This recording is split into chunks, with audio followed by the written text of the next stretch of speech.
So why do you call this movement to the 201,000 a manipulation on Ethereum? We can analyze this together. So Trump promised us so many good things about crypto that he's going to do, which is all verbal. So it's all blah, blah. It's all great. It's nice. That's why Bitcoin pumped in November, when he won the election. But on the other hand, what he did was on a Friday. Sell the rumors by the facts. The crypto crashed. It wasn't the problem of crypto. Yeah, it was a problem of trade wars. Of trade wars and tariffs. Yeah. And he did it on a Friday. On evening Friday. Friday. All the markets, Asia, Europe was closed. Yeah. So S&P 500 dumped a little bit, crypto dumped a little bit, and then we go into the weekend when there is no man's land, and then guess what? On a Sunday night, during the night, as usual, the last cascading liquidation was also on a Sunday because they manipulated. They know that they can manipulate the price with lower liquidity and emptier order books. They dumped out of it. Everybody just panics, gets out. Maybe they even got shocked that they got it so low. But then, on the next day, you look at it on Monday, and somehow Mexico situation is resolved. Canada situation is resolved. Eric Trump, the son of the president, comes out and says, it's a great time to buy Ethereum. He posted it on Twitter. And then they also said that David Sachs, who is the crypto czar, is going to be speaking on behalf, like a press conference on behalf of the United States and the future of digital assets in the US. And they announced it all on Monday. And then guess what? Who bought $200 million worth of Ethereum during this cascading liquidation event? Trump's World Liberty. Trump did. Trump bought the dip for $200 million. Do I need to say more? Okay. No, it's just the facts. I saw this information, so I'm 100% agree.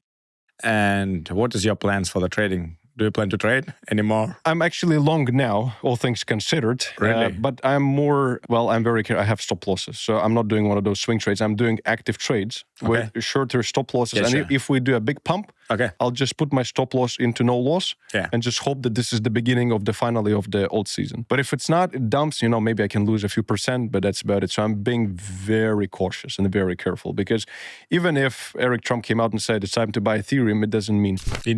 It means maybe you are exit liquidity. Maybe you're going to be exit liquidity because guess what? What proves this concept is the Trump coin. Look at the price action of Trump coin. They launch it. It goes to $80 just to dump down to $15.